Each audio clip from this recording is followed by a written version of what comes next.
Bakit sablay itong statement ni Bongbong Marcos na ito? Ayan ho, ito, post ito sa Facebook page ni Bongbong Marcos. Okay? Tingnan nyo ang tumatawa sa mga reaction. Ang reaction po ay nakakuha ng 53,000 reactions.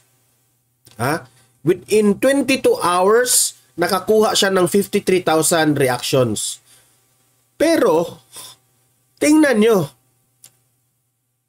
out of the 53,000, 49,000 po, 49,300 po ang tumatawa. Pinagtawanan si Bongbong Marcos. Pinagtawanan ha. Mismo. Page niya yan ha. Page niya yan.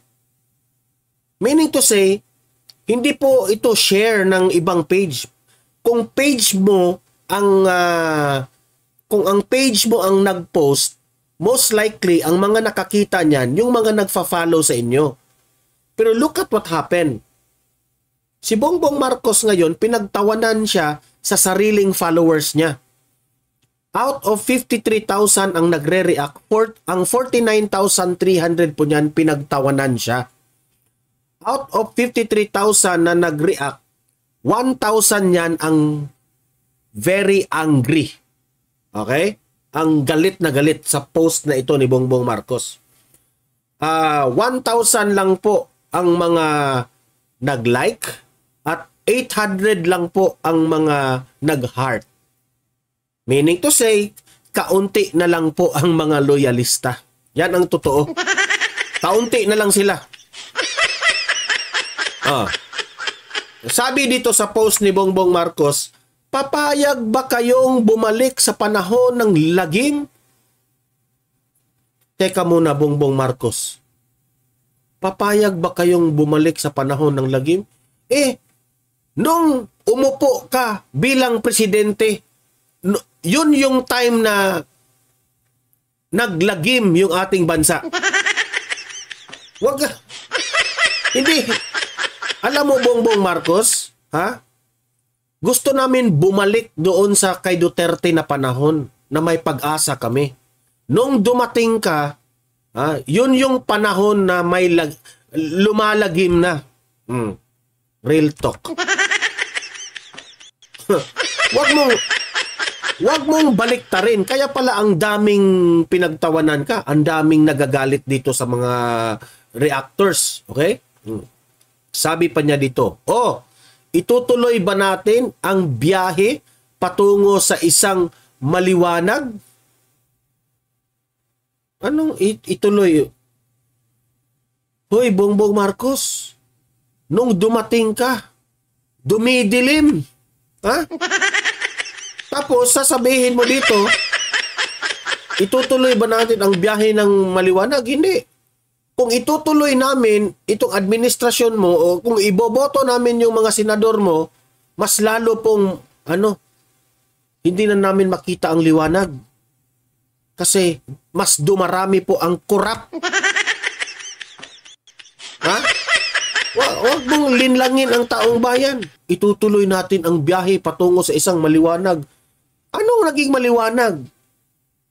Maliwanag ba yung hindi namin nakikita yung flood control project? Yan ang maliwanag mo?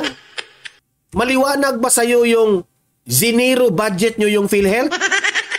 Yun yung maliwanag? Kakatawa ka naman?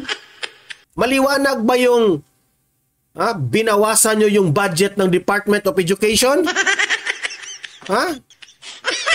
Yun ba yung maliwanag para sa iyo, Bongbong Marcos? At Bongbong Marcos, maliwanag ba para sa iyo na lumalaganap na naman itong mga jadik na ito? At marami pong mga nagbabalik na mismo nga ngayong panahon na ito? Nagpo-post, nagvi-video, nagsisinghot? Yan ang maliwanag para sa iyo? Sa bagay, alam mo, kaya nga ang daming natatawa. Sabi pa niya dito, mapayapa at magandang kinabukasan para sa lahat ng Pilipino. Paano naging maganda? Ha? Bongbong Marcos, paano naging maganda ang kinabukasan? Nasabi mo, pinaasa mo ang taong bayan na mag 20 pesos per kilo ang bigas. Pero anong nangyari? Naging 70 pesos per kilo. Nadagdagan ng 50 pesos. Langhiya ka? Ha? So, wag mong sabihin na maganda, mapaya, ituloy natin ang biyahe patungong liwanag, mapayapa at magandang kinabukasan. Utot mo. Huwag nyo kaming Ito ha, nagpabulatik na naman siya ng istorya dito ha. Huwag kayong magpabudol dito sa kanyang mga sinasabi. Yun lang aking ma-advise sa mga Pilipino. Sabi pa niya dito, sa darating na Mayo, piliin natin ang magdadala sa atin ng mas magandang bukas. Piliin natin ang alyansa para sa bagong Pilipinas. Sorry Bongbong Marcos, thank you na lang. Ayaw namin, ha? Piliin namin? Gusto mo piliin namin si Manny Pacquiao? Ha? Na walang prinsipyo? Puro kasinungalingan? Ha? Piliin namin si Abalos na wala namang magandang ginagawa sa DILG? Ha? Ikaw talaga? Ganon-ganon lang? Wala. Ha? Ano gusto mo? Piliin namin yung yung Lacson at si Soto? Ha? Na dating binatikos ka rin dati. Ngayon, nakipagkalyado sa'yo. Anong tawag mo doon? Walang prinsipyo. Tapos, yan ang pipiliin namin para sa'yo? Utot mo. Ha? Gusto mo, piliin namin yung Erwin Tulfo mo? Ha? Na mayabang lang at anong tawag doon? Matapang lang kapag ordinaryong tao? Pero kung when talking about the national issue sa bansa natin, kung malalaking tao na po ang kanilang sisitahin, hindi nila kaya? Yan ba ang gusto nyong iboto namin? Ha?